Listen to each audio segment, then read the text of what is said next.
Hello viewers, আসসালামু আলাইকুম। Welcome to my channel. নতুন রেসিপির ভিডিও নিয়ে আবারও চলে এসেছি আপনাদের সামনে। আজ নিয়ে এসেছি পুরি রেসিপি, আর এটি হলো আলু পুরি।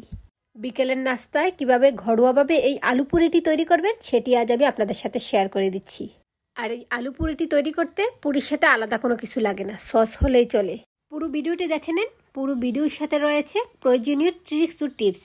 চলুন কথা না বাড়িয়ে মূল রেসিপিটি দেখে নেই। এই আলু পুরি তৈরি করার জন্য আমি প্রথমেই পুরির খামিরটা তৈরি করে নিব। সেজন্য এখানে আমি 1 কাপ ময়দা দিয়েছি।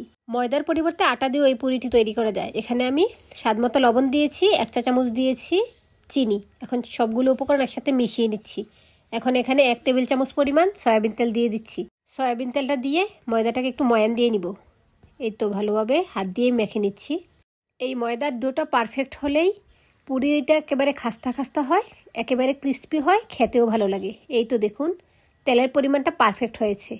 আমি এই ময়দাগুলোকে হাতের মুঠোতে নিয়ে চাপ দেওয়াতে মুঠোবদ্ধ হয়েছে, আবার চাপ দিলেই ভেঙে যাচ্ছে, অর্থাৎ পারফেক্ট হয়েছে। এখন এর মধ্যে একটু একটু করে পানি দিয়ে আমি ডোটা রেডি করে নিচ্ছি। আর ডোটা খুব বেশি শক্ত করব না, আবার খুব বেশি নরম করব না। আমরা পরোটার খামিরটা যেমন রাখি তেমনই বানিয়ে নিব।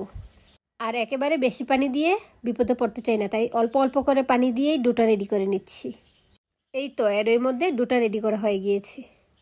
এখন এটাকে আমি আরেকটু ভালোভাবে মথে নিচ্ছি। মথে এটাকে একপাশে রেস্টে রেখে দিব। রেস্টে আমি ততক্ষণই রাখবো যতক্ষণ আমি ভিতরের আলুর পোরটা রেডি করে নিব, ততক্ষণ সময় এইটাকে রেস্টে রাখবো। এখন ভিতরের পোরটা রেডি করতে চলে আসছি। এখানে আমি 4টা শুকনো মরিচ তেলে ভেজে নিয়েছি। এখানে আমি স্বাদমতো দিয়েছি ধনিয়া পাতা। ধনিয়া পাতাটা বেশি দিলেই খেতে ভালো লাগে।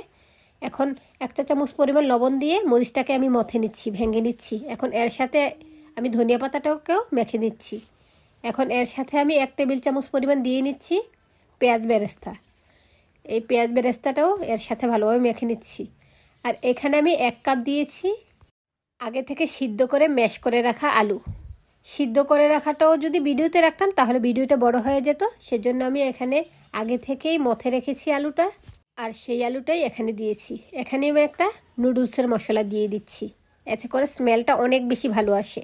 এখন আমি সবগুলো উপকরণ ভালোভাবে হাত দিয়ে মেখে নিচ্ছি। আপনারা চাইলে এখানে কাঁচামরিচটাও ইউজ করতে পারেন, আমি বাচ্চাদের উদ্দেশ্যে বানিয়েছি সেজন্য আর দেইনি। ভালোভাবে মেখে নিয়ে আমি এগুলাকে ছোট ছোট করে ভাগ করে একপাশে রেখে দিয়েছি। এখন এদিকে আমি ডোটাকে আবারও একটু মথে নিচ্ছি। ভালোভাবে মথে নিয়ে ডোটাকে আমি ছোট ছোট করে ভাগ করে নিচ্ছি। এই 1 কাপ ময়দা দিয়ে আমি টোটাল 5টা পুরি বানিয়ে নিব, সেজন্য আমি 5 ভাগে ভাগ করে নিয়েছি। এখন 1 ভাগ নিয়ে সেটাকে একটু বেলে নিচ্ছি।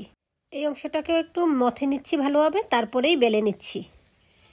আমি খুব বেশি বড় করে বেলবো না, মাঝারি আকারে রেখেই বেলে নিচ্ছি। এখন এর মধ্যে আমি দিয়ে দিচ্ছি ম্যাশ করে রেডি করে রাখা আলুর পোরটা। মাছ বরাবর দিয়ে সাইড থেকে রুটিটা এনে মাঝখানে আটকে দিয়েছি। এখন হাত দিয়ে একটু হালকাভাবে চেপে নিচ্ছি। এখন আমি একটু আলতোভাবে এটাকে বেলে নিচ্ছি। পুরি যেহেতু খুব বেশি বড় করতে হবে না, তাই তো আলতোভাবে একটু বেলে নিচ্ছি। এই তো একটা পুরি রেডি হয়ে গেল। এখন আমি আরেকটি পুরি বানিয়ে আপনাদেরকে দেখিয়ে দিচ্ছি। দেখুন খুব বেশি ঝামেলা নেই, পোর বের হয়ে যাবারও কোনো ভয় নেই। আমার মতো করে ছোট সাইজের রুটির মতো বেলে মাছ বরাবর পোরটা রেখে সাইড থেকে এনে ভালোভাবে আটকে দিলে পোরটা বের হয়ে যাবার কোনো সম্ভাবনাই থাকে না। এই তো দেখুন আমি মাছ বরাবর ভালোভাবে আটকে দিয়েছি। আর এই পুরিটাকে আমি বেলুন দিয়ে আর বেলবো না, এভাবে হাত দিয়ে চেপে চেপেই পুরির শেপে দিয়ে দিব। হাত দিয়ে চাপলে এটা পুরির শেপ হয়ে যায়, কারণ পুরি তো আর খুব বেশি বড় হয় না, ছোট সাইজের হয়। সেজন্য এভাবে হাত দিয়ে আলতোভাবে চেপে চেপে দিলেই পুরি রেডি হয়ে যায়। দেখুন পুরির অপর পাশটাও দেখিয়ে দিচ্ছি, একটুকু পোর বের হয়ে যায়নি। এখন এগুলোকে ভেজে নিব। চুলে একটি প্যান বসিয়ে দিয়েছি। তেলটা কিছুটা গরম হয়ে আসলেই আমি পুরিটা দিয়ে দিচ্ছি। আর চুলার আঁচ একেবারেই মিডিয়াম লোতে রেখেই পুরিগুলো ভেজে নিতে হবে। চুলার আঁচ হাইতে থাকলে উপর দিয়ে কালারটা চলে আসবে, ভিতরের অংশটা ভালোভাবে রান্না হবে না। আর আপনারা চাইলে 3-4টা পুরিও একসাথে ভেজে নিতে পারেন। এখানে আমি একটি একটি করে পুরি ভেজে নিয়েছি। প্রতিটা পুরি ভাজতে আমার 2-3 মিনিট করে সময় লেগেছে, কারণ আমি একেবারে অল্প আঁচে এগুলোকে ভেজে নিয়েছি। কারণ পারফেক্টভাবে ভাজতে হলে একটু সময় লাগবেই। এক পাশ কিছুটা ভাজা হয়ে আসলে উল্টে দিচ্ছি, অপর পাশটাও এভাবে ভেজে নিচ্ছি। আর অল্প আছে ভেজে নিলেই পুরিগুলো পারফেক্ট হয় এবং ফুলকো হয়। ভিডিওটি যারা দেখছেন ভালো লেগে থাকলে ভিডিওটিতে একটি লাইক দিয়ে যাবেন, এবং যারা আমার চ্যানেলে নতুন আছেন চ্যানেলটি ঘুরে আসতে পারেন।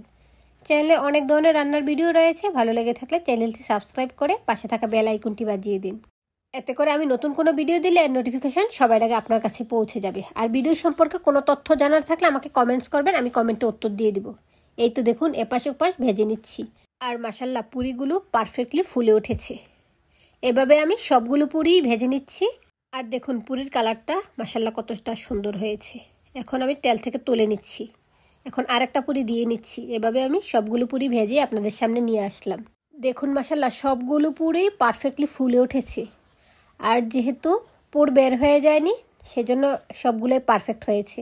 আর এই পুরিগুলো আমি সস দিয়ে সার্ভ করেছি। যেহেতু আলু পুরি আলাদা কোনো কিছুই প্রয়োজন পড়ে না। এছাড়াও আপনারা মাংস দিয়েও এটা খেতে পারেন, তবে আমি সস দিয়ে এই আলু পুরিটা খেতে পছন্দ করি, সেজন্য আলু পুরি তৈরি করলে এভাবেই খেয়ে থাকি। আশা করি ভিডিওটি ভালো লেগেছে। আবার চলে আসবো অন্য কোনো নতুন ভিডিও নিয়ে। সে পর্যন্ত সবাই ভালো থাকবেন, সুস্থ থাকবেন। আল্লাহ হাফেজ, আসসালামু আলাইকুম।